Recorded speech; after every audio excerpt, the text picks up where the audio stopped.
Wala raw magagawa si Pangulong Aquino kundi respetuhin na lamang ang desisyon ng Korte Suprema na unconstitutional ang ilang bahagi ng DAP. Ayon kay Senador Jingo Estrada, malabong baliktarin ng Korte ang desisyon nito lalo na't unanimous ito.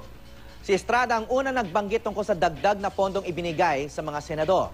Kalaunan, inamin ito ng Malacanang at sinabing galing ito sa Disbursement Acceleration Program.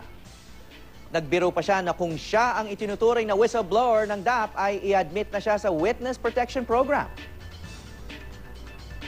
They may, the executive branch of government may disagree with the ruling of the Supreme Court, but for me there's no choice but to respect it. Ako yung whistleblower ng DAP, dapat pala i-admit nila ako sa Witness Protection Program. Na joke lang.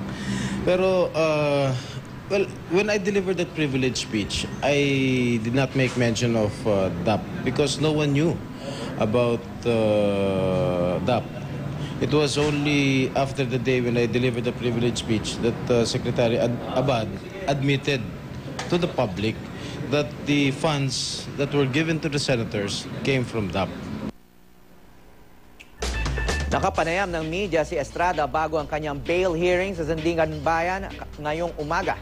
Bukod sa paghingi na payagang makapagpiyansa, tinututulan din ni Estrada ang posibleng paglipat sa kanila sa Camp Bagong Diwa. Nananahimik na kami ron sa krame. Bakit kami sasali sa mga convicted criminals, sa mga hardened criminals?